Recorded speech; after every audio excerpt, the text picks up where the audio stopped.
On a dusty shelf in a small Indiana office sits a thin leather book. Inside, neat black lines trace train tracks, switch numbers, and 14 names. Each name has a place, a date, and 2 harsh words beside it. Kurt's Boys. People in Burnell still whisper about that winter of 1979 when the rail yard went quiet and coffins rolled down the church aisle one after another. That little book may be the only thing Harlan Dahl truly left behind.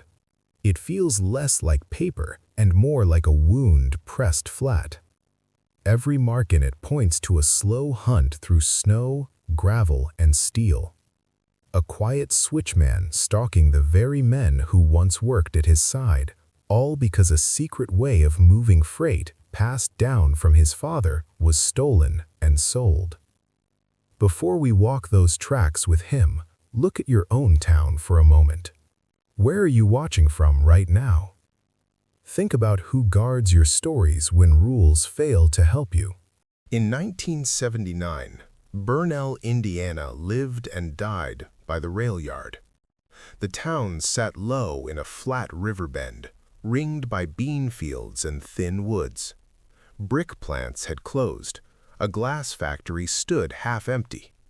Most mornings, the only sure noise came from the yard just beyond the last row of houses, where engines idled, horns called, and steel couplers slammed together in the dark.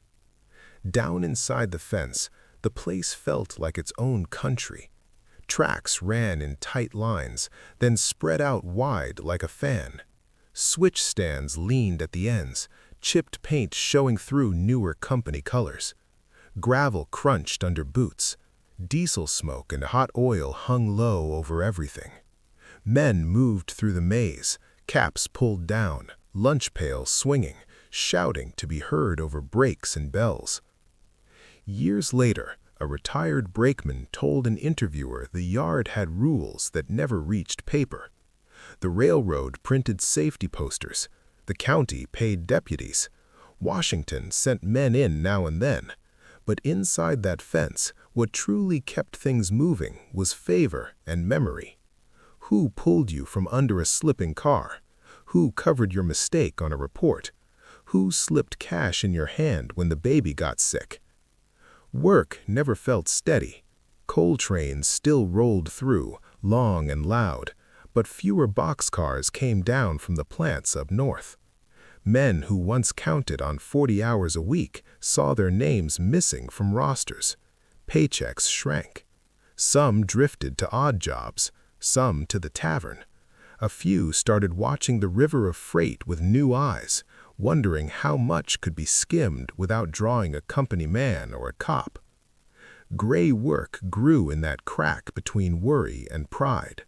A man might mislabel a car so a crate fell off in the next town. A foreman might wave a truck through the back gate after dark. A switch crew might slide one whole boxcar 3 tracks over, let a partner strip it, then ease it back before dawn. Most folks knew. Few spoke. When bosses looked away, it felt less like theft and more like survival. On Sundays, Burnell's churches still preached right and wrong, yet many pews held families who had come up from Appalachian hollers in Kentucky and West Virginia. They carried another code with their songbooks. Keep your word. Pay your debts. Stand by your own. Do not drag outsiders into your trouble. And if a man broke trust for money, he might walk around free, but he walked as a marked soul in every room. Behind Eddie Coulter's tavern, deals passed in low voices over cigarette smoke and cheap beer. Behind the Union Hall, stewards weighed which fights they could win and which they would lose. They chose again and again who to protect and who to leave hanging based on long memory. Old favors meant more than job titles. In that tight world, a man's real worth showed when layoffs came and engines went quiet. Harlan Dahl had worked there almost 10 years by the fall of 1979. He came from the hills, with war scars, a stiff back, and a habit of speaking only when needed. He took extra shifts, fixed a neighbor's truck, left sacks of potatoes on porches without signing his name. Over time, a circle of quiet respect formed around him. Men knew he did his job, kept his word, and never ran his mouth. Curtis Roper, the young foreman, held the title and the smile, but he never saw how much of Burnell's quiet weight leaned toward Harlan already. Shift was barely over when Harlan left the yard. He walked the narrow county road with his lunch pail in one hand, the other swinging free. Gravel dust clung to his boots. Behind him, engines still groaned under the lights. Ahead, a small farmhouse porch light burned at the edge of the fields, the only bright mark in all that flat dark. Alma kept that light on for him. The house sagged a little in the middle, white paint peeling, yard half weeds, half bare dirt. Inside, the kitchen was tight but clean. A scarred oak table filled the center. A dented coffee pot hissed on the back burner. In the top drawer, under spare nails and string, lay a folded sheet of paper Harlan valued more than any paycheck. Tommy sat at the table, spool books pushed aside. He was 16, long-limbed, trying hard to look older than he was. Alma set a plate down as Harlan came in, watched him hang his coat and wash his hands at the sink. "Long day?" she asked. "Busy," he said, which was a lot for him. He ate in steady bites, eyes on the wood grain, shoulders tight from the weight of steel and years. When the plate was clean, he pulled the drawer open and took out the paper. He smoothed it flat with careful hands. Lines and numbers ran across the page in dark pencil, crossing and bending like a maze. To most folks, it would look like some odd train chart. To Harlan, it was his father's voice. In a coal camp yard back in Kentucky, that man had traced this same pattern on a crate and said, "This is ours. We don't sell it. We don't hand it to strangers. We pass it down." The pattern showed how to make a heavy system bend. A boxcar due north could slide for a few quiet hours onto a blind track. A late switch could hide the gap on paper. Men waiting in the dark could strip it, then send the shell on before dawn. Done right, no one outside the yard ever knew. Harlan's father had used it to move whiskey when the mines cut hours. Harlan used it mostly to know where danger lived, and now and then to help kin make rent. Alma watched him study the page. She had seen too many hard men chase side money into prison or pine boxes. "You promised me you'd leave that life in the hills," she had told him more than once. "You've got steady work here."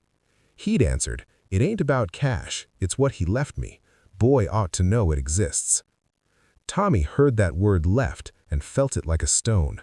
No land, no store, no savings, just a way of moving cars in the dark. When a neighbor's well pump quit in January, he crawled down in cold mud and fixed it.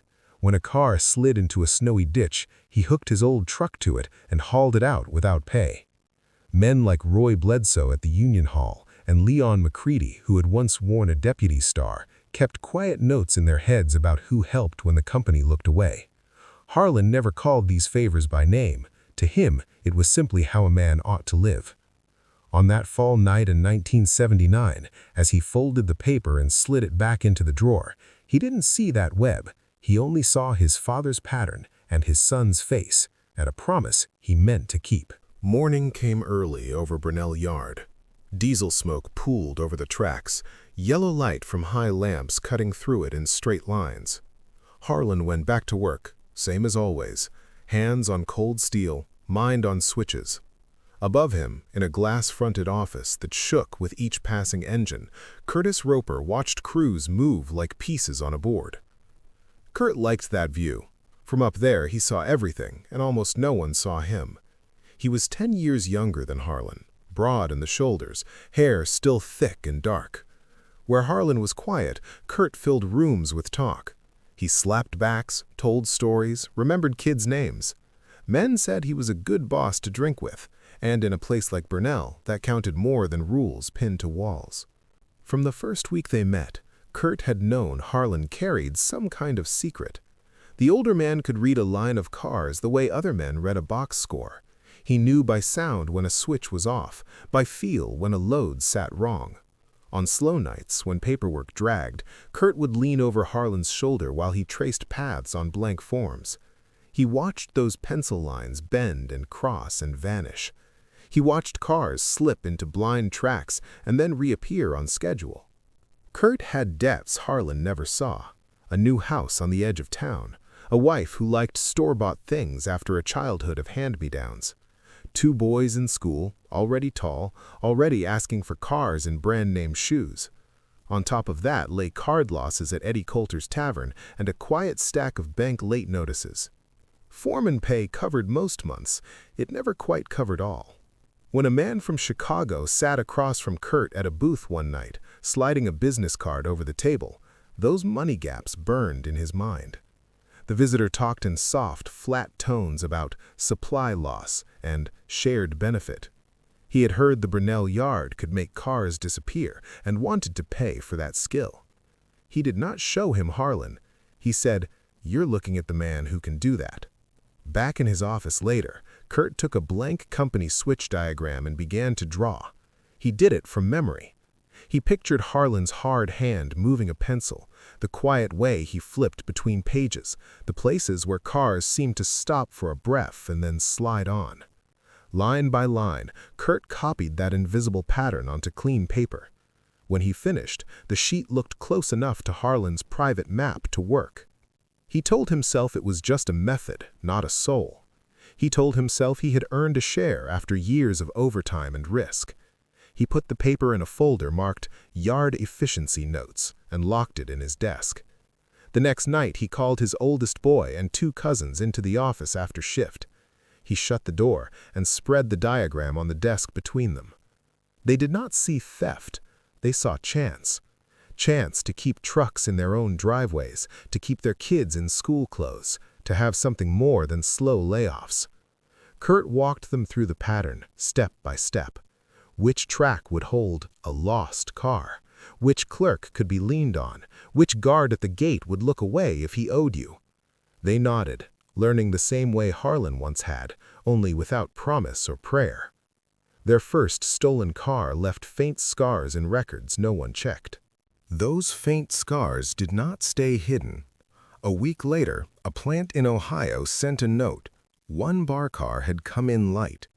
The waybill said 1 weight, the scale another. The gap was small, but Walter Green had spent his life watching small gaps add up. Walt was retired by then. Still, he stopped by the dispatcher's office on slow mornings to drink bad coffee and read the teletype tape. That day, he traced the car number with a stiff finger, then checked its path. Somewhere between Bernal and the state line, the car had slipped sideways, waited, then eased back into line. The pause sat right where no pause should be. He knew that bend. Years before, he had watched Harlan draw the same pattern for a different car, a different winter. Walt didn't write that part down. He just folded the tape, stuck it in his pocket, and went looking for Roy Bledsoe at Brotherhood Hall. Roy, the union steward, kept a file cabinet full of quiet troubles, grievances, layoff lists, injury forms that never quite made it into company hands. By noon, that tape lay on his desk beside a stack of pink carbon copies. He stared at the numbers, then at a handwritten note he had already made about Kurt's new training sessions with his own kin. When Harlan walked in after shift, grime still on his hands, Roy knew this wasn't a normal visit. Harlan rarely came to talk. He only came when there was something heavy that wouldn't move any other way. In that smoke-stained room, with the door shut, Roy laid out the tape and the note. Harlan listened without moving, jaw tight. He saw at once what the pause meant. The car had been held on one of the blind tracks his father had marked years before. Someone had used the Dahl pattern without him. He didn't argue or curse. He only asked a few short questions. Which cousins had been working extra? Who had brought into the office after hours? Had any clerk started driving a nicer car than his pay could explain? Roy's answers all pointed the same way. Kurt had copied the pattern, piece by piece, then passed it on to his own blood. They were using it to skim freight, to pay debts, to climb. They were doing it under Harlan's nose, on Harlan's ground, with no thought of the promise that pattern once carried. For a long minute, Harlan looked at the tape. A man from town might have seen numbers. He saw hills, his father's face by lantern light, a boy's vow not to let that craft be dirtied. He thought briefly of walking into the company office or even calling the federal number printed on a poster in the break room. Then he pictured a stranger in a suit trying to grasp why a switching trick could feel like a stolen name. He remembered miners' widows told to wait their turn. In his bones, he believed the law didn't have a box to put this wrong in. If he handed it over, they'd treat it like any theft case, haggle over dollars, maybe fire Kurt, maybe not. Harlan's pattern would stay in other men's hands. That was the misstep that set the course. Harlan turned from outside help and looked instead at the web of men around him. In his pocket, he kept a folded scrap of paper. That night, he wrote down names in small, neat print. Kurt's sons, his cousins, the clerk in the yard office, the guard at the gate who owed him. Not a hit list, not yet. Just a map of who had touched what was his. Later, more chairs scraped closer to the union table. Walt sat with his tape. Leon McCready, Harlan's cousin who now worked part-time for the sheriff, leaned back in the corner. Harlan laid out one simple request. No lies for Kurt. No fixed reports. No quiet help when he came running. When law asked, they would speak plain. It sounded small, almost gentle inside those old brick walls. They thought they were only stepping away from a foreman who'd pushed too far. None of them, not even Harlan, yet saw how that choice would leave Kurt standing alone once the killing started. Friday night pushed hard against the front door of Eddie Coulter's tavern. Cold wind slapped the glass, but inside, heat and noise wrapped tight around the men from the yard. Neon beer signs buzzed. A jukebox in the corner fought with loud talk and clinking bottles. Smoke hung thick under the low ceiling. Kurt Roper held court at a high table near the bar. He liked that spot, where folks had to look his way when they came in. His boots were up on the rung, his cap turned back, his laugh the biggest sound in the room. Beside him sat his cousin Dahl, one of the first he'd trained on Harlan's stolen pattern. "You see that load we walked last week?" Kurt said, tapping his glass. "Easy as Sunday. Road boys don't know their head from their tail. We could do this in our sleep." Eddie wiped a glass and watched. He'd heard pieces already. The light car in Ohio, the names Roy had spoken in a low voice, the way Kurt's crew bragged. For years, Eddie had run a quiet balance. He gave Kurt a long tab, slipped him credit now and then, steered fights away from him. At the same time, he kept a stool for Harlan, a strong coffee, a free bowl of chili on nights when pay had run thin. Now those two loyalties pulled in opposite ways. Near the back wall, Harlan sat at a small table alone. A black coffee cooled in front of him. Jesse leaned on the wall beside him, eyes moving from Kurt to Eddie to the door. Harlan's cap brim hid most of his face, but his jaw was set. He listened without seeming to listen. Eddie caught his eye for a second. It was a short look, but both men knew what it meant. "I heard. I understand. I'm choosing." When Kurt slapped his empty glass on the bar, Eddie walked over, towel on his shoulder. Kurt grinned. "Run me one more, Eddie. I'm good for it." Eddie didn't smile back. "Tab's full, Kurt. Cash only from here on." That answer stung more than the words themselves. Heads turned. A few men went quiet. Kurt felt his face heat. "You jokin'?" he asked, trying to laugh it off. "House rule. New year coming. Gotta square things." He moved away before Kurt could push harder. At the back table, Jesse let out a slow breath he hadn't known he was holding. "He did it," he murmured. Harlan just nodded once. This was the first thread cut. No tab, no soft cushion, no backroom meetings after close.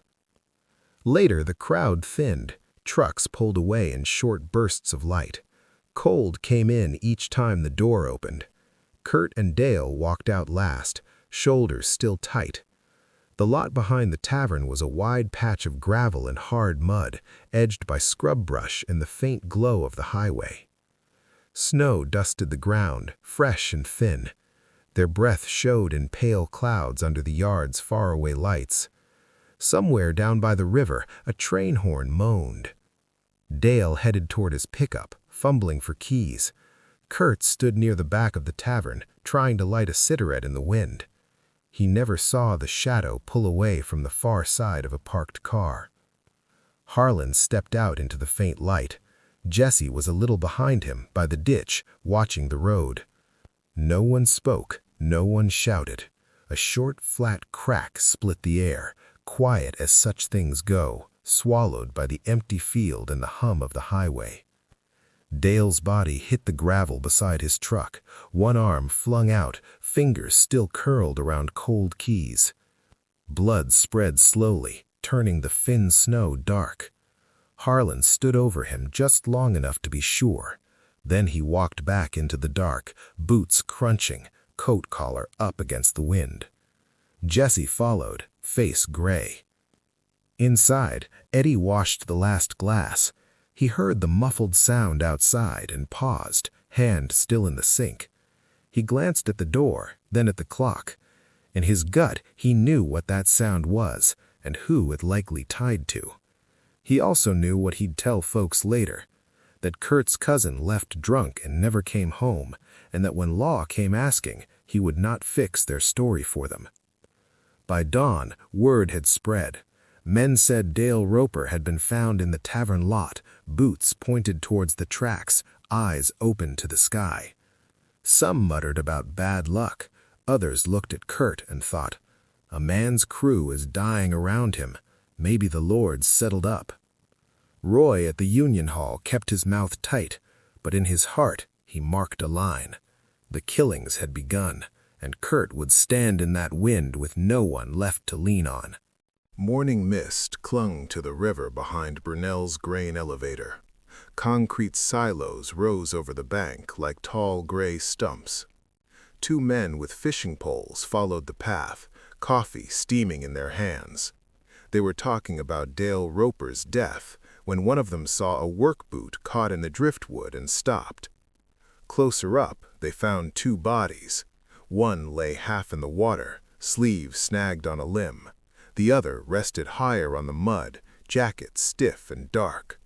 Yard caps marked both as railroad men. The older fisherman swallowed hard, set his pole down, and jogged back toward the elevator office to call the sheriff. Those men had not walked there by chance. The night before, Harlan and Jesse had parked on the service road and come in under weak moonlight. The river smelled of mud and fuel, the only sound a slow slap against the rocks. Harlan chose a spot in the shadow of the lowest silo and waited, shoulders square, hands still inside his coat.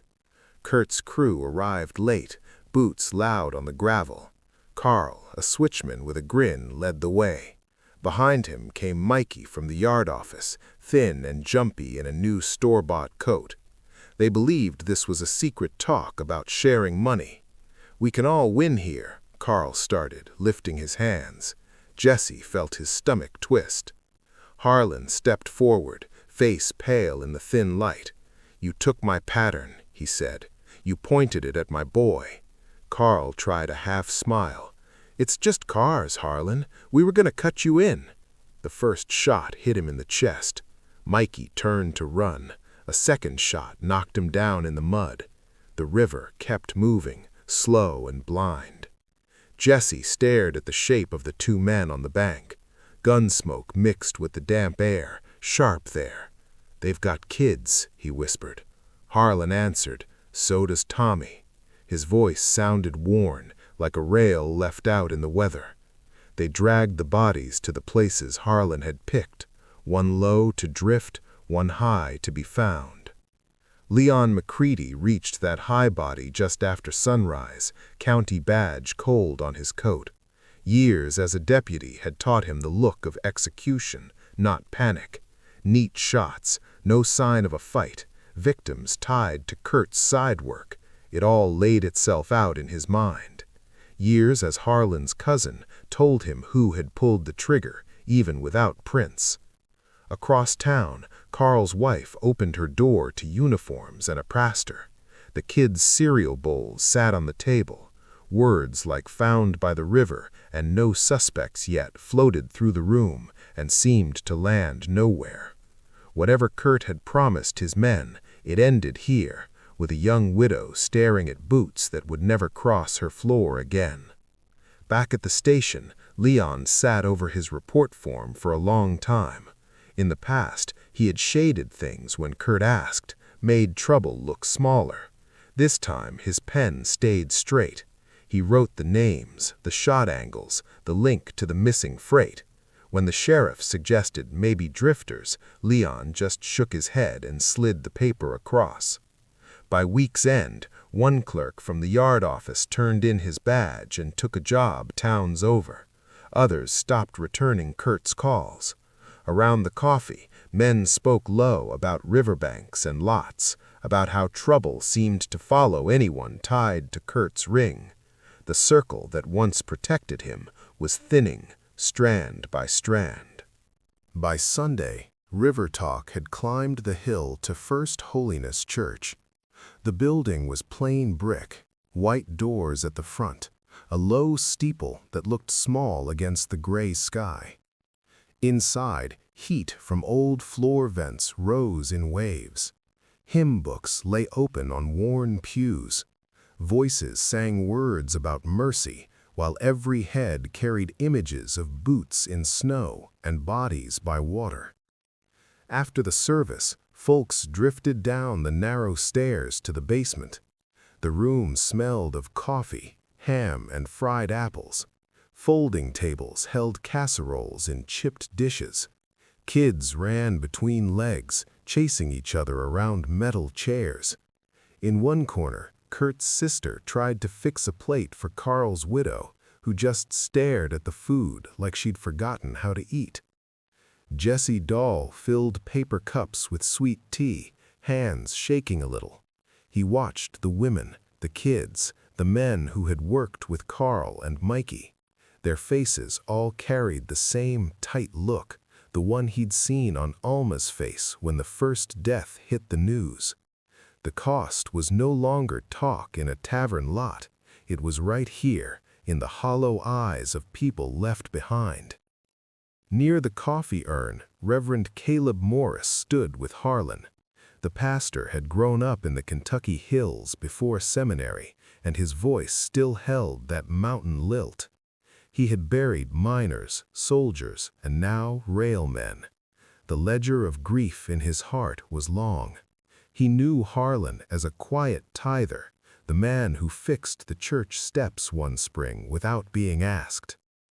"Things are breaking bad," Caleb said, softly, eyes on the room. He had heard enough from Leon and Roy to know these deaths were not random. Harlan didn't answer at first. His gaze rested on Carl's little boy, standing too still beside the punch bowl, eyes wide. "I warned Kurt," Caleb went on. "Told him a man can't build on another man's craft and not call it what it is. He smiled, said I was old-fashioned. Now look." Harlan finally spoke. "He didn't just take tricks," he said. "He took my father's pattern, put it in his boy's hands, pointed it at my own."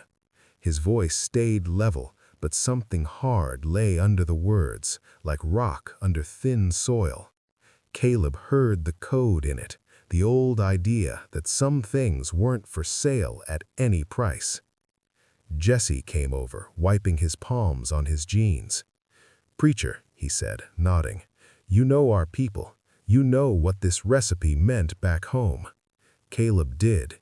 In those hills, a man's method of making corn liquor, of laying stone, of reading the land was like a birthright. Courts never named it, neighbors did. I can't bless what's happening. Blood's blood, it cries out. But I also won't lie if law comes asking what started this. His eyes met Harlan's for a long moment. I'll say Kurt broke trust first. I'll say he pointed blame at a boy who hadn't earned it.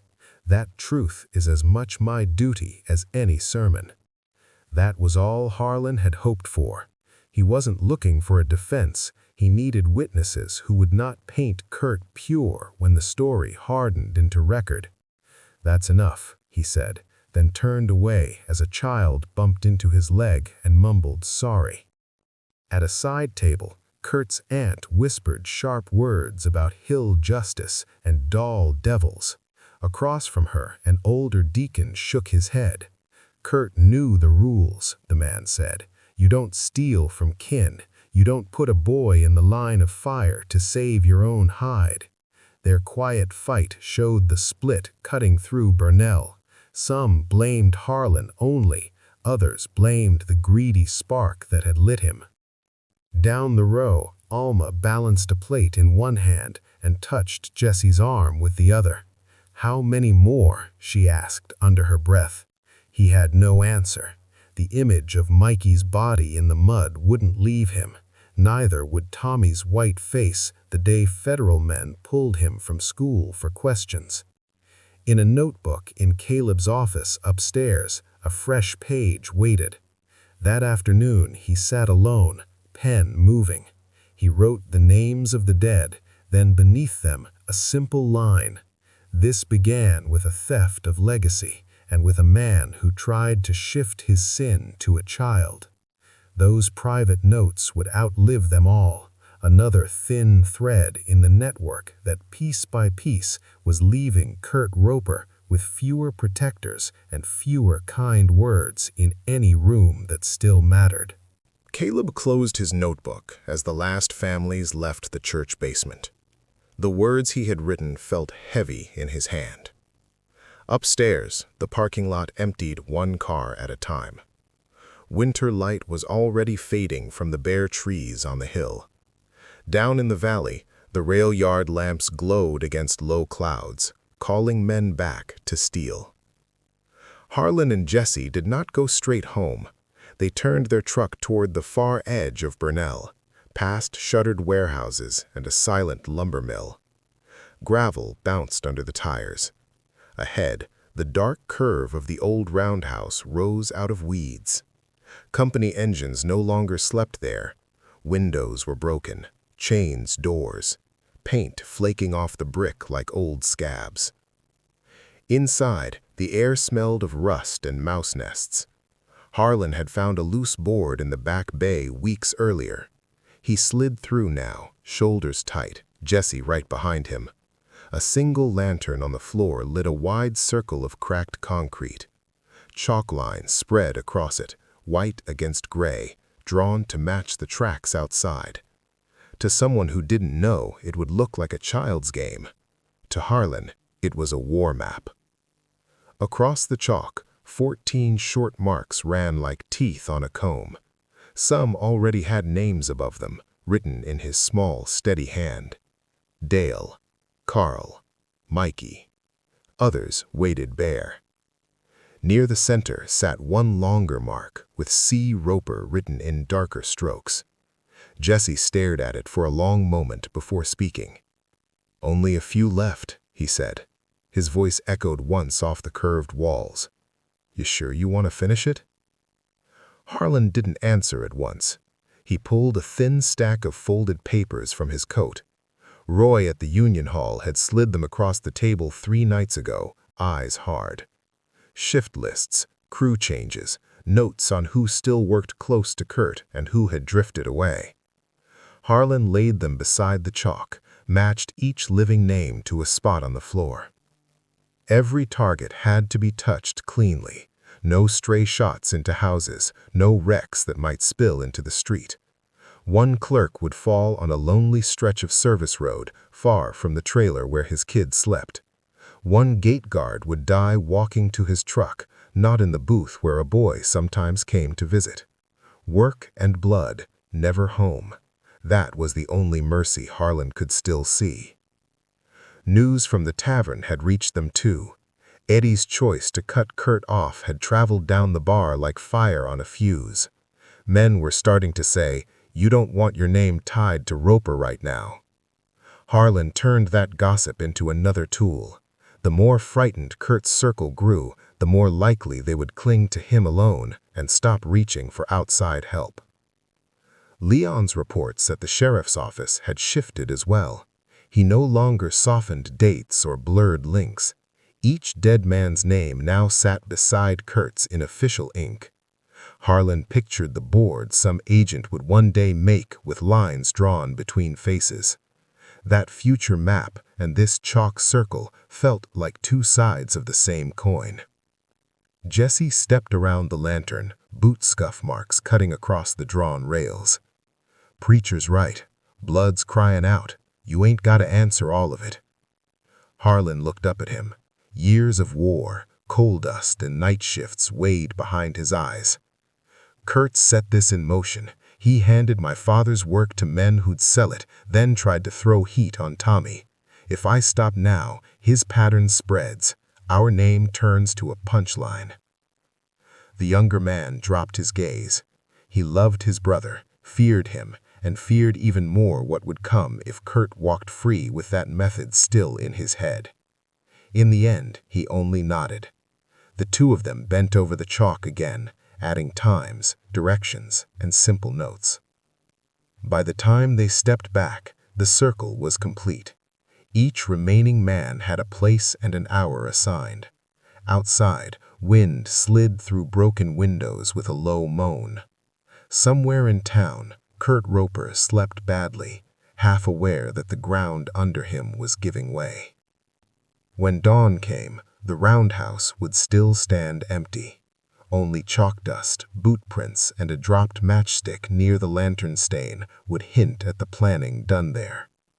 Investigators would walk that floor weeks later and feel, without quite knowing why, that this was where the last stretch of the Indiana rail yard massacre truly began. Those investigators did come, weeks later. Before they ever walked the roundhouse floor, they met the massacre in a colder room. The county coroner's suite sat under St. Agnes Hospital, past a rattling elevator and a door marked "Artificed Only." It was meant for farm mishaps and quiet deaths, not a line of men from the same rail yard. By midwinter, 4 steel tables stood in a row, white sheets pulled up to chins.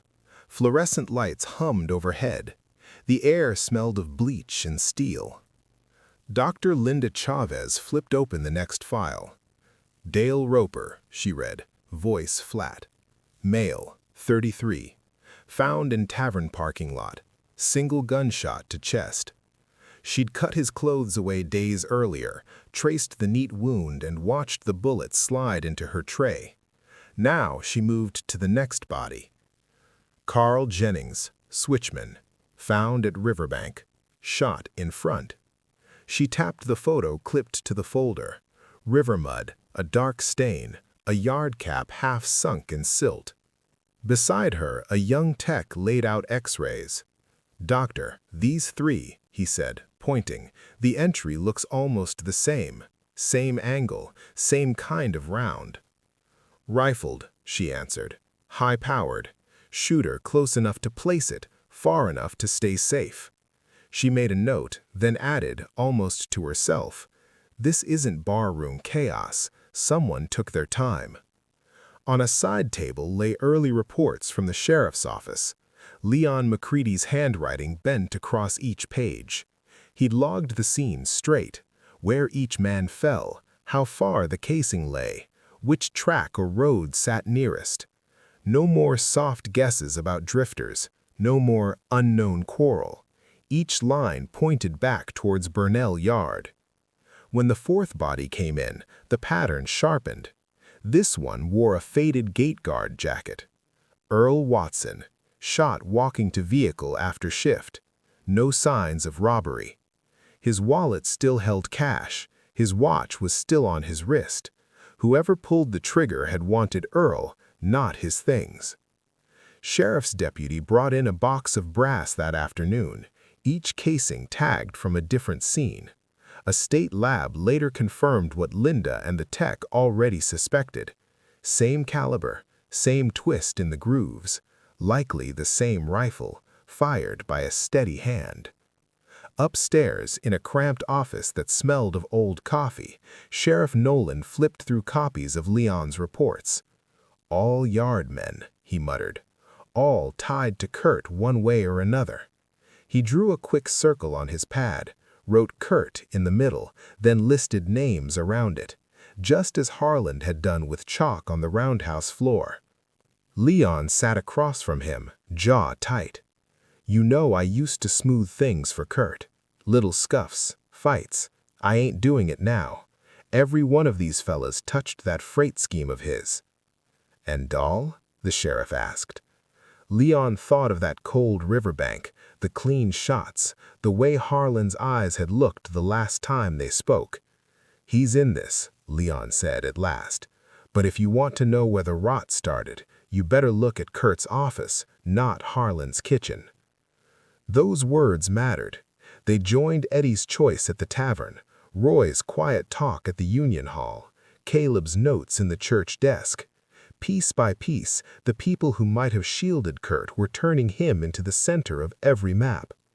By the time Special Agent Diane Kearns from the FBI field office drove down from Indianapolis, the coroner's files were thick. Linda spread photos, x-rays, and charts across a metal table for her. Diane studied the rows. Execution style, no struggle, no robbery, all connected to one workplace. You don't see that by accident. Linda nodded. "And the same rifle as far as we can tell. Whoever's doing this knows what they're about." Diane tapped a finger on Dale's sheet, then on Carl's, then on Earl's. "All in Kurt Roper's shadow," she murmured. "All within a few miles of the yard." Down the hall, a cleaning lady pushed her cart past the cooler doors, humming a hymn from First Holiness without thinking about it. Behind the steel, 4 men lay still, tags on their toes, their stories now reduced to lines in reports and grooves on bullets. In that quiet, a shape was forming that no one could put back. The medical charts, the ballistic slips, the careful scene notes, together they drew the same truth the chalk in the roundhouse had traced days before. Someone was hunting Kurt Roper's crew with care. And thanks to the choices Harlan's allies had made, every official eye that turned towards Burnell Yard was starting with Kurt's name at the center of the circle. By the time Diane Kearns drove back to Indianapolis, Kurt Roper's name sat at the center of every map she carried. The highway rolled under her tires in a gray blur. Beside her on the seat, a thin case file grew heavier with each new report tucked inside. The FBI field office stood in a brick tower near the river, glass dark in the winter light. Inside, the 7th-floor conference room held a long table, a chalkboard, and 2 cork walls already peppered with pins. Diane set the Burnell file down, took a breath, and began to build her picture in front of the team. She started with photos. One by one, she pinned up the dead. Dale in his work jacket, Carl in a high school snapshot, Mikey in a suit at some cousin's wedding, Earl by his gate shack.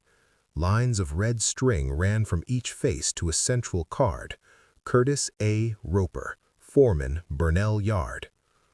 Next, she added job titles: Switchman, Clerk, Guard. Every card carried 2 marks, worked under Kurt and linked to theft complaints. Then she clipped up the Ohio Plant's weight note, the dispatcher's teletype tape Walt Green had saved, the coroner's summary about a shared weapon. The pattern glowed plain under the harsh room lights. A young analyst flipped open a laptop. "I've run financials on Roper's crew," he said. "They're not rich, but several bought new trucks or took out odd loans right before the theft report started. And look at this." He tapped a slide. "Roper's credit cards are a mess. Past due, gambling markers in a Rivertown casino." So he has motive to steal, pressure at home, plus easy access at work. Diane wrote on the board, greed, debt, opportunity. Under that, she added another word taken from Leon's last call, betrayal. Witness statements stacked the table. Roy Bledsoe's voice came through on tape, slow and careful. He told how Kurt had held training sessions with family, how he'd pushed others to fudge logs, how he'd started boasting in Eddie's place. Roy also said one thing that stuck. He took a pattern that wasn't his. Folks see that different than just taking a crate. Eddie's interview told the same story in tavern language.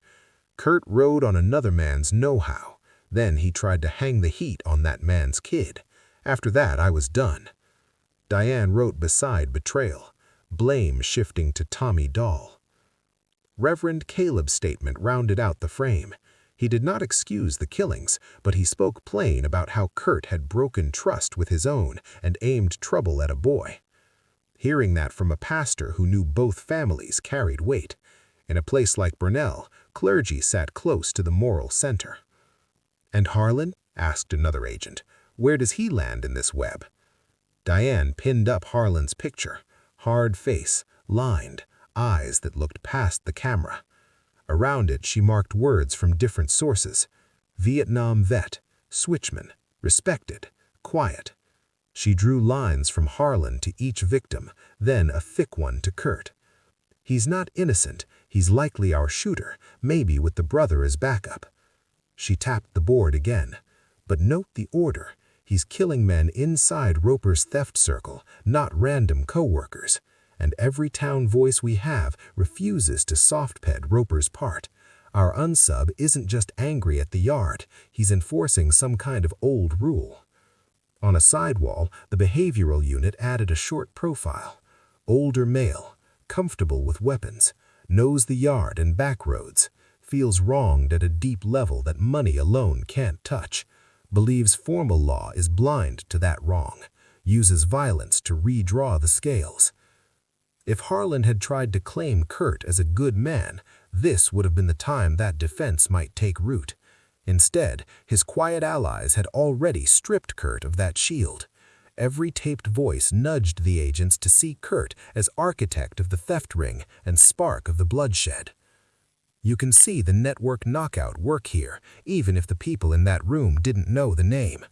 No one blackmailed Roy, Eddie, Caleb, or Leon. They simply chose, each in turn, not to give Kurt cover. So when the federal government finally looked in, the picture that met them showed one man at the middle of greed and betrayal, and another at the middle of revenge. Dawn laid a weak light over Main Street as Burnell awoke. At the Blue Plate Diner, coffee pots were already half empty, plates clattered, and boots scraped the worn tile. Near the door, today's paper hung under a thumbtack, front page facing the room. The headline was blunt. "Foreman tied to rail theft ring. FBI links killings to Burnell Yard." Below it sat Kurt Roper's company photo, and in smaller print, the names of 4 dead men. A pull quote from Special Agent Diane Kearns mentioned a pattern of deliberate targeting within a corrupt work group. Each person who walked in stopped long enough to read those lines. Eyes moved from the print to the faces at the counter, then back again. In a town where most news came by mouth, seeing Kurt's name in big black type made the trouble feel official and harder to ignore. Roy Bledsoe hunched over his mug at the counter, sleeves rolled, hands stained with grease. Beside him, Eddie Coulter tilted his cap back and watched the room through the mirror. Both men had given short interviews the day before. Now they read their own words framed in ink. Roy's careful quote sat in the second column. Certain supervisors pushed men to cross lines they knew were wrong. Eddie's plainer voice came near the bottom. Kurt rode on another man's skill, then tried to hang his mess on that man's boy. The lines looked harsher in print than they had in the small recording room, but neither man asked for a correction. Across the aisle, Kurt's cousin Rhonda read the story with tight lips. "They're turning him into a devil," she muttered to her sister. He worked every day. He gave to the church. You think Harlan never bent a rule in that yard? At the next table sat a woman who had grown up with Dahl.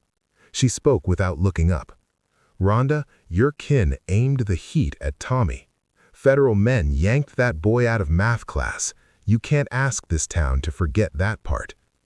The sentence hung between them like steam from the coffee. Near the kitchen pass-through, Reverend Caleb and Leon McCready shared a quiet nod. They had each spoken with agents, each trying to tell the truth as they saw it. Now they heard their own phrases coming back from other mouths. Broke trust, shifted guilt, saved his own hide. People repeated those bits the way they once repeated sermon lines or union slogans. The room held more than anger. Grief sat under every booth. Widows counting bills, kids hearing snatches of talk they were too young to carry. Some shook their heads at Harlan's name and said no code could excuse 14 graves. Others said if Kurt had not stolen a legacy and pushed blame onto a boy, none of this would have walked into Burnell at all. By the time the breakfast rush thinned, one fact was plain. If Kurt had once held a store of quiet goodwill in town, it had drained away. When his name came up now, people lowered their voices out of anger, not respect.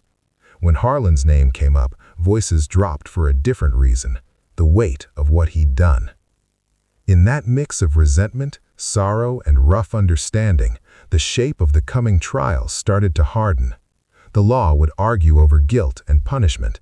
The town, already, had handed down its own verdict on who broke the code first and who would stand before the judge with no friends left willing to speak soft on his behalf. Snow came in thin lines across Burnell 3 days after the paper hit. Wind pushed it along Main Street, past the diner, past Eddie's dark tavern, up toward the brick box of the county sheriff's office. Inside, a pot of coffee burned on a hot plate. Phones rang now and then, but most people just watched the door. Sheriff Nolan stood by the front window with Leon. On his desk behind them lay a fresh fax from the FBI field office. Diane Kearns wanted pickup warrants for Harlan and Jesse Dahl, plus 2 more men from Kurt's old crew. A joint team was set to roll at first light. They had a plan to hit the farm, the brothers' trailer, and a few back roads at once. Out at the Dahl place, Harlan arose before that plan could reach him. Alma had not slept. She sat at the kitchen table in her robe, hands around a cold cup. Tommy dozed in his room, schoolbooks in a pile on the floor. Harlan pulled on his best work shirt, the one without oil stains, and took his army jacket from the hook. Alma watched him for a long time. "They're comin', aren't they?" she said. Her voice had no question mark left in it, just tired knowing. Harlan nodded. "Better I walk in than they'd drag me out," he answered. He looked toward Tommy's door, but did not open it. Some goodbyes hurt more spoken. He stepped out into the yard. Snow stung his cheeks, fine as sand. Gravel crunched under his boots all the way to the road. No one followed. At the sheriff's office, the front door swung open a little after 7. A draft swept in with a man's slow step. Deputies turned from their desks. Leon was the first to know him. Years of family dinners and field work could not be wiped out by a few weeks of ugly thoughts. "Harlan?" Standing, Leon said, "You here for something?" Harlan took off his cap and held it in one hand. "I'm here to end it," he replied. He turned his empty hands out, palms up. "Figure you don't need to chase me." That simple act shifted the room. All the planned noise of a raid drained away, replaced by the quiet scrape of a chair and the snap of handcuffs closing. In the booking room, they took his belt, his watch, the old pocket knife he'd carried since Vietnam. Ink smeared his fingers. A camera flash caught the lines on his face, the hollows at his eyes. Down the hall, Jesse already sat on a bench in a holding cell, picked up overnight on a traffic stop. Their eyes met through the bars. No words passed between them. Diane arrived an hour later. She had driven straight from Indianapolis when she got Nolan's call. The interview room was small, with cinder-block walls and a single table bolted to the floor. A tape deck clicked on, wheels turning. Harlan sat on one side, cuffs now fixed to a metal ring. Nolan and Diane took the other chairs. She started with simple points: name, age, service record, job. He answered straight, voice even. When she asked if he understood his rights, he said yes. When she asked about Dahl, Carl, Mikey, Earl, he did not play dumb. Those men are dead, shot with my rifle. No pride, no drama, just fact. Why? Asked Diane. Because Kurt took from me what law don't see. My father's pattern, my boy's chance. He put his mess on Tommy's back. I took it off. He did not name Jesse as a helper. He did not name any man who had warned him, fed him shifts, or pushed Kurt away. His network had carried him to this room. Now he carried them by keeping their names out of his mouth. Outside, cars lined the street, news vans, curious neighbors, men from the yard on their day off. Reporters stuck microphones at anyone who'd talk. Roy told them about Kurt's pressure and trickery. Eddie spoke of lines crossed. Caleb said no murder was clean, but theft of legacy lit the fuse. Each voice pushed the same story forward. Kurt broke the code first, then Harlan broke the law to answer. If you've stayed with this story to this point, you can feel that turn. The man who once moved quiet through the yard now sat in chains. The man whose smile once ruled the office lay in the ground with few outside his blood to weep for him. Power had shifted from steel and rumor to tape, paper, and sworn words. From here, the fight would move to the courthouse, where the network Harlan built would speak one last time in front of 12 strangers who had never set foot in Burnell Yard.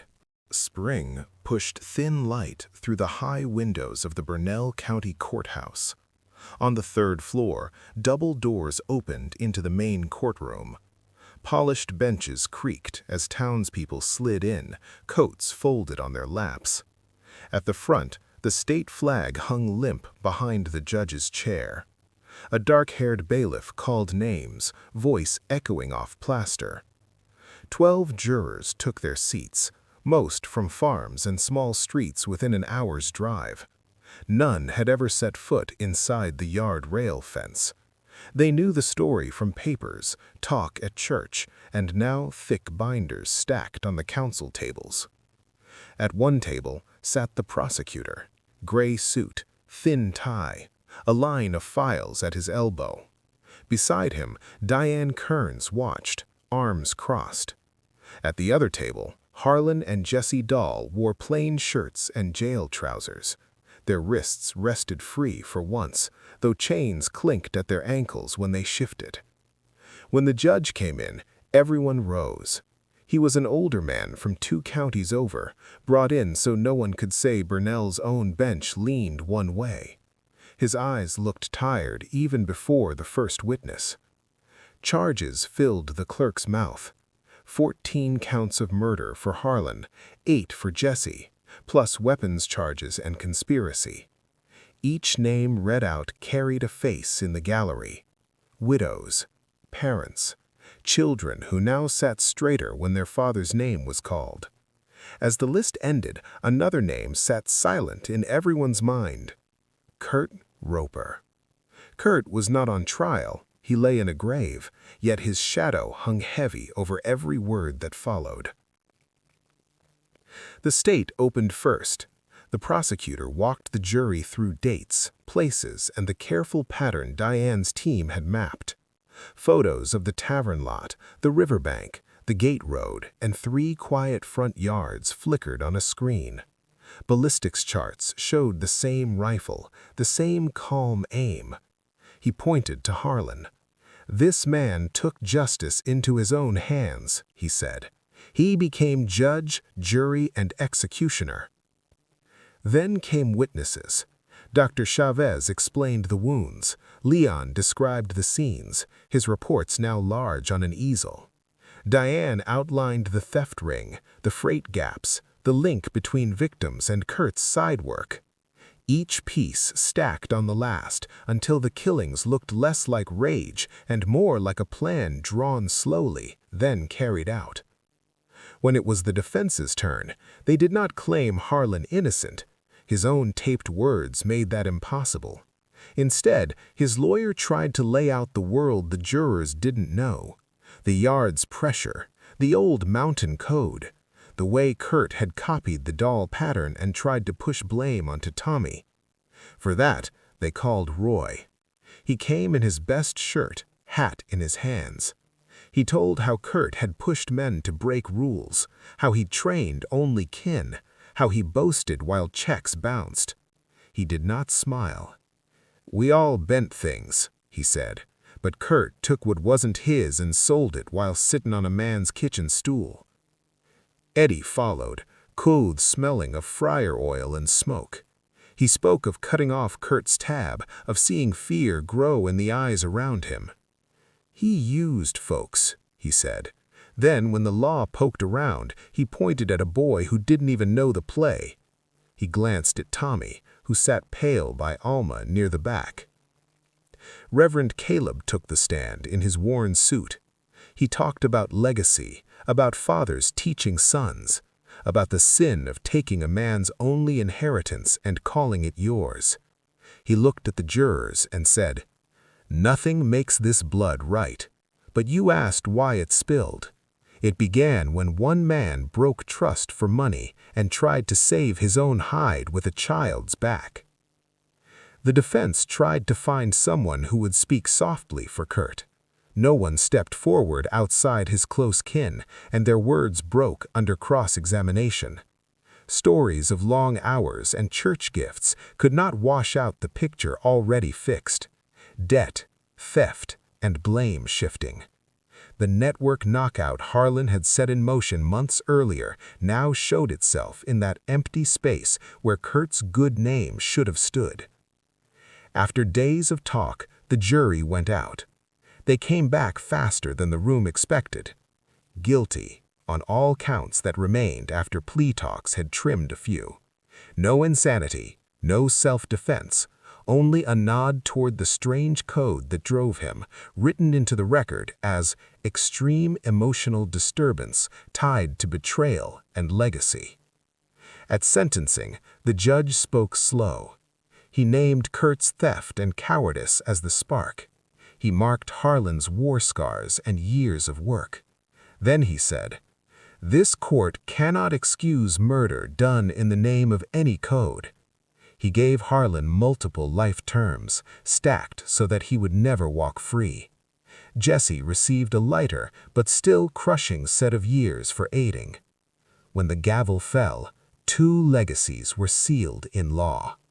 Harlan Dahl, mass killer, yet also the man whose story of stolen craft would fill the official record.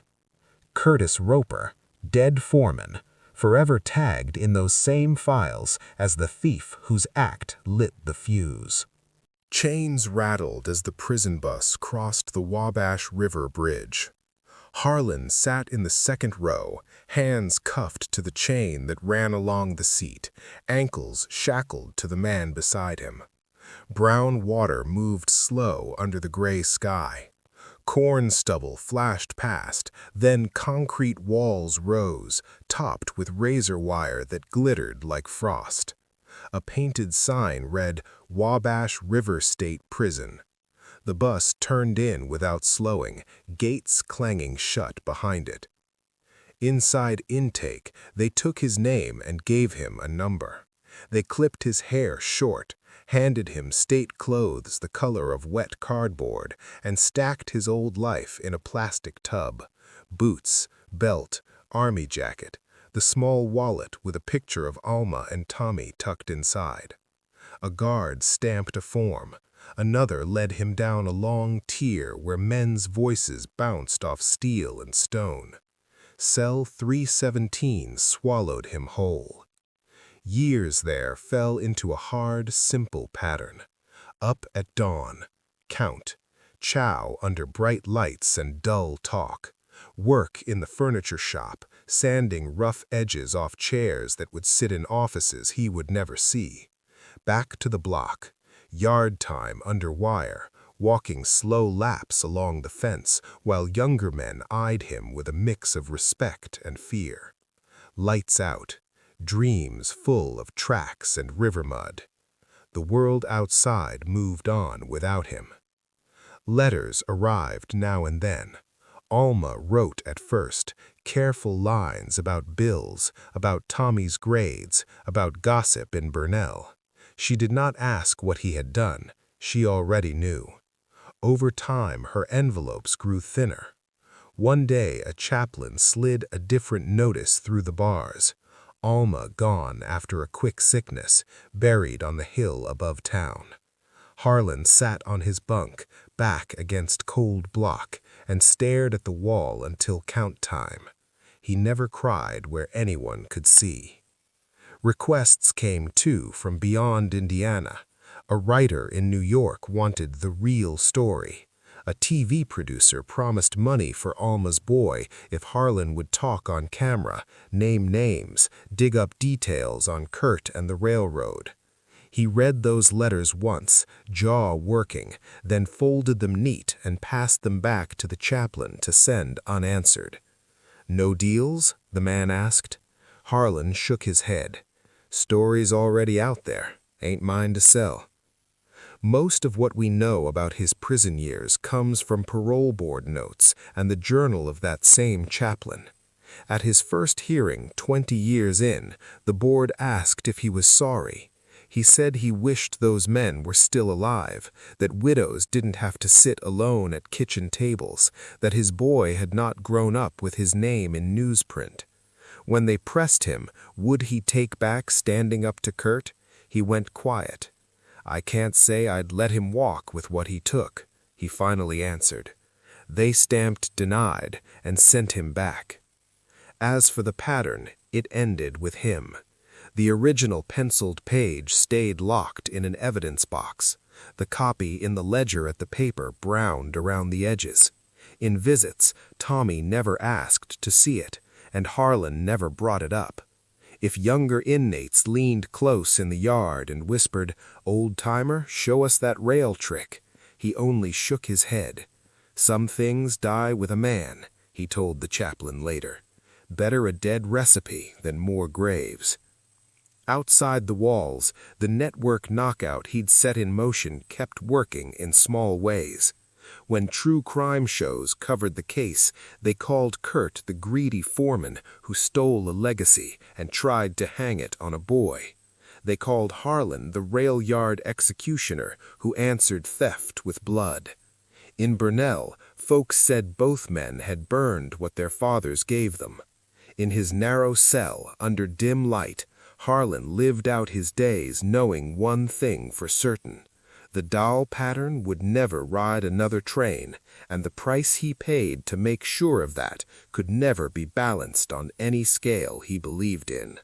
While Harlan's hair went white under prison lights, time moved in slower ways out in Burnell's houses. Grief settled into the walls. Names lost their first sharp sting and turned into stories told around tables.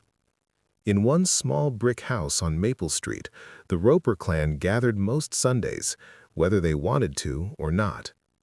Kurt's sister Rhonda kept that house tight. Plastic runners covered the carpet. Lace doilies sat under every framed picture. On the biggest wall hung Kurt's railroad portrait, still in its company frame.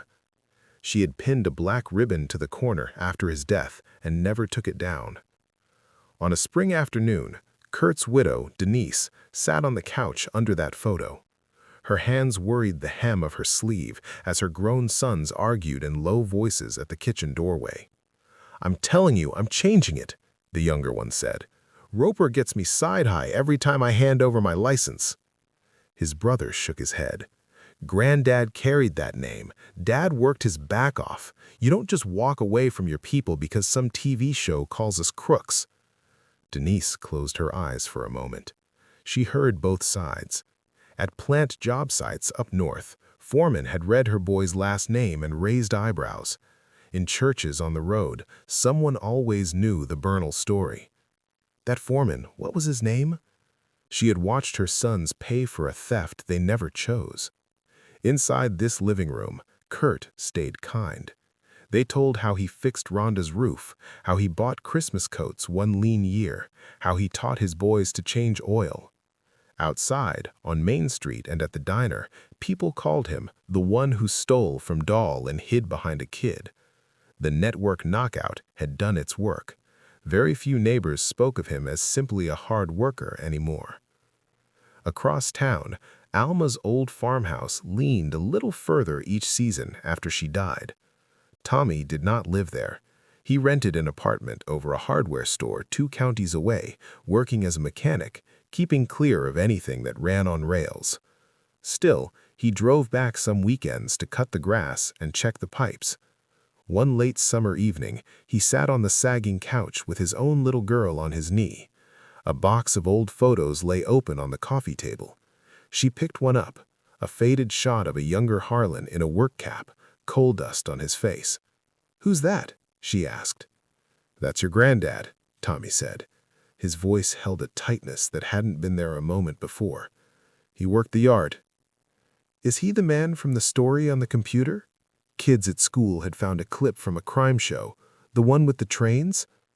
Tommy took the picture from her small hand, stared at it. "Yeah, he's that man. He's more than that, but folks don't always remember the rest." For him, the Dahl name weighed both ways. Some strangers, once they learned who he was, slapped his shoulder and called his father tough as they come. Others went quiet and watched him like he might break. He carried both looks home each night. In another house, a rental on the poor side of town, Carl Jennings' widow kept her own set of frames.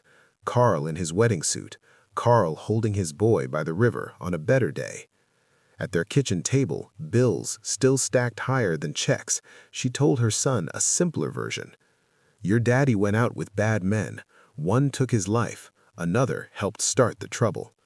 Her boy grew up hating Harlan and cursing Kurt in the same breath. Earl Watson's wife used the railroad settlement to keep her small bungalow. It was not much, but she had a roof and could pay the light bill.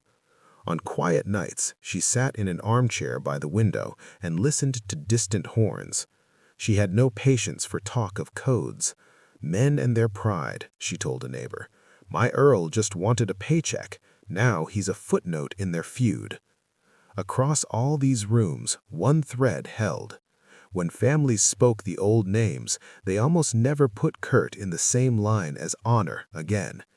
He started it, folks would say, even if they also shook their heads at what Harlan had done in answer. Children grew up hearing that the Roper name carried stain, that the Dahl name carried blood.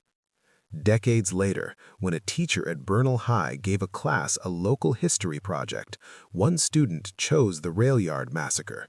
She went house to house with a cheap recorder, collecting memories. In Rhonda's living room, she heard one story, a loving brother, a broken system, unfair blame. In Carl's old place, she heard another, 2 men who burned through other people's lives.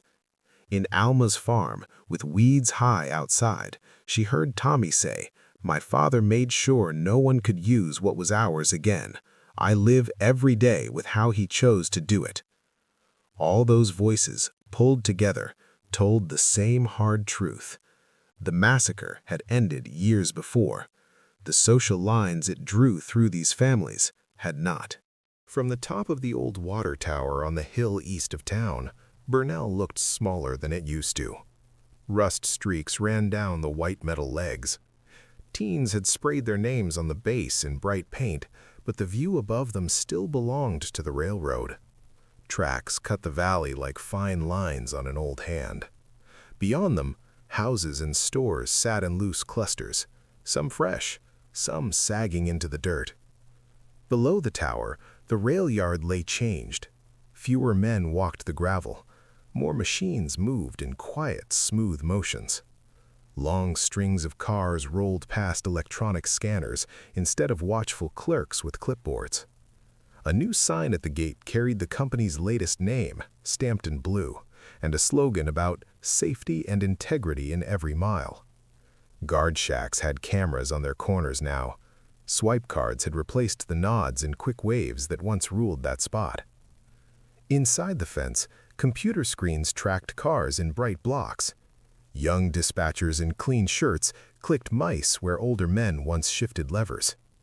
A corporate safety officer from Chicago visited twice a year, walking the aisles with a checklist, asking about training. When he stopped a worker and said, "You heard of that mess back in '79?" the answer was always yes. Every man there had signed a handbook with a page on the Burnell incident, written in flat legal talk, but heavy with warning. Not all change proved clean. As gray freight tricks grew harder to pull, another trade slipped in to fill the gap. Trucks now rolled through the county at night carrying pills and later powder. Old warehouse corners that once held stolen crates now held small plastic bags. The sheriff's office shifted its watch from blind tracks to back alleys. Deputies like Leon had retired, replaced with kids who knew more about meth labs than boxcar seals. In town offices, a thin book sat on a shelf near the council table, a graduate thesis from a state university. Its title ran long, something about local code, industrial decline, and the Indiana rail yard massacre. Few read past the first chapter, yet reporters and visiting scholars used it as a source. It quoted Roy, Eddie, Caleb, and others by name, drawing lines between the theft ring, the killings, and the way Burnell's people had chosen sides. On one page, a chart showed two columns, formal law and community memory. Under Kurt's name, both columns used the word thief. Corporate trainers teaching ethics classes to new hires in other towns flashed a short slide about Burnell. They did not say Dahl pattern or mountain code. They spoke of legacy practices and informal economies that could ruin whole places when mixed with greed. If anyone in the room asked who Harlan was, the answer stayed simple: a worker who turned into a killer when he felt his family was robbed. The deeper question of why he trusted neighbors more than courts never made it onto the projector. In Burnell's high school, a social studies teacher kept a folder marked Local History. Inside lay photocopied clippings, a copy of that thesis chapter, and a family tree some student had drawn showing how Roper and Dahl lines still crossed at marriages and jobs. Each year, juniors read a few pages and then argued. Some said Harlan should have gone to the FBI instead of the riverbank. Others said no one in a distant city office would have heard the weight in words like pattern and promise. Down at the diner, men with gray hair still took coffee at the same counter seats they had used as young brakemen. Their hands shook a little now when they lifted the cups. Talk about Kurt and Harlan came less often, but when it did, the old lines held. Kurt started it, one would say. Harlan went too far, another would answer. Younger ears nearby picked up only this: don't steal from your own, and don't think blood can wash out a lie. Looking out from the water tower, the yard and town together showed a half-finished lesson. Systems had patched holes. Cameras, audits, and rules made theft harder. Churches and unions had learned to speak up a bit sooner when men like Kurt began to lean. Yet the ground truth stayed the same. When distant offices moved slow or not at all, folks still turned first to the people they knew, for good or harm. Burnell had paid dearly to etch that truth into its bones. Foam panels lined the walls of the little recording room, turning city noise into a soft hum. A single lamp hung over the desk, throwing light on the same thin ledger we opened in Part 1. Beside it sat a stack of files from the court, the coroner, and the railroad. A microphone waited on its arm. The red light on the stand blinked once, then stayed on. The story of Burnell was ready for this last part. On paper, this case seems simple. A man stole, another man killed, The state locked him away. Many true crime shows would stop there. They would trace the bullets, show the graves, and roll the credits. But if you have listened all the way through, you know the hardest parts never sit cleanly in a file. In Brunel, 3 systems pulled against each other. The first was formal law, slow and distant, built to count freight and charge theft by dollar. The second was the company, more worried about audits and stock prices than about the secret craft of one family. The third was the old code Harlan carried out of the hills, where legacy meant more than wages, and betrayal was a wound no judge could see. When Kurt took the Dahl pattern and sold it, all 3 failed at once. The company saw only a leak in freight. The law saw only missing crates and dead men. Neither could grasp why that stolen method felt like erasing a man's bloodline. In that space, the local code rose up. Men like Roy, Leon, Eddie, and Reverend Caleb used the only power they had. They did not block arrests or hide facts. They pulled their support for Kurt. That choice is what we have called the network knockout. No one coached them to do it. Each person in a small room, facing a hard question, simply refused to cover for a man who had broken trust. When agents finally came, every honest voice pointed in the same direction. Kurt lost the one thing that might have softened his story, a crowd willing to stand beside him and say, "He is better than this." Did that make what followed just? That is the question that will not lie still. Harlan's aim was clear: strip Kurt of honor, stop the spread of the stolen pattern, and keep his son from carrying another man's crime. In those narrow goals, he won. Kurt died with his name stained. The Dahl method was buried. Tommy never saw a jury box. Yet 14 workers did not come home. Children lost parents. Wives grew old alone. So where does that leave us, looking back from this small studio or from your couch miles away? If the company had valued legacy as much as profit, might it have stopped Kurt at the first hint of theft? If law had moved faster or spoken in a language that matched the hills, could it have reached Harlan before he reached for his rifle? Or was the path set the moment one man looked at another man's inheritance and saw only extra cash? In towns like Brunel, and maybe in places that look nothing like it, the same strain runs under the surface. Work dries up, pride cracks, and old skills turn into something like contraband. When that happens, people lean on the ties they trust most. Sometimes those ties save lives. Sometimes they pull the trigger. The massacre did not start with a gunshot. It began with choices about who mattered, whose work counted, and what theft deserves more than a pink slip.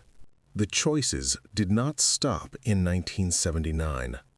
They sank into paper and stone. On a low hill east of town, a small cemetery looked out over fields and the thin line of tracks. Wind moved through scrub trees and rattled plastic flowers. On clear days, a soft horn floated up from the valley, more distant than it sounded in Harlan's time. 2 rows in from the gravel lane, a gray stone carried the name Harlan Lee Dahl. The dates showed he died inside Wabash River State Prison. Under them, someone had carved 3 simple words: son, father, railman. Nothing about murder, revenge, or codes. Those parts lived in other places. Not far away, under a maple that leaned toward the fence, a smaller marker read Curtis A. Roper. The grass around it grew a little higher. A faded rail logo sticker peeled at the base. Now and then, a grandchild left a small wooden cross against the stone. No one had carved thief there either. You had to walk back into town, read old clippings, or listen at the diner to hear that word. From this hill, the yard lay thin and far. New engines rolled past scanners and cameras. Young crews who knew the massacre only from safety talks stared out cab windows without slowing. The ground that once held Kurt's office and Harlan's switch stand kept doing what ground does. It carried weight and stayed quiet. Down in the county museum, the leather ledger sat in a glass case, open to the page where 14 names crossed under a long pencil line. School groups shuffled past in loose lines. A guide pointed and said these were the men from the rail yard killings. How she framed the next sentences often depended on who her own people were. Some guides called Harlan a man pushed too far. Others said he chose blood instead of law. Almost all mentioned that the town pulled away from Kurt before the last shot. They talked about the union man, the tavern owner, the pastor, and the cousin who refused to lie for him. In that way, the quiet network knockout you've heard about lived on as a cluster of choices, not as a written plan. Standing between the Dahl and Roper stones, a visitor could feel pulled both ways. On one side lay the cost of letting anger decide. On the other lay the risk of letting quiet theft slide because it doesn't fit on a simple form. Between them, in the air over this graveyard, hung the same hard question Burnell still carried. What do you do when the only thing your people own is a method, a name, a way of work that no court will guard? That's where you come in. Think about your town, your job, your family line. Maybe it isn't rails, maybe it is a recipe, a shop, a song, a story that only your people tell right. If someone else reached in and took it, stamped their name on it, and the system shrugged, how far would you go to set that right? How far should anyone go? If this case made you weigh justice, revenge, and the pull of old codes, tell us where you stand down in the comments. Would you lean toward the law, toward the local code, or try to build something better between them? And if you want more long, true crime stories like this one, dark, rooted in real places, told with respect for the lives lost, hit subscribe so you don't miss the next walk through America's back roads and rail lines.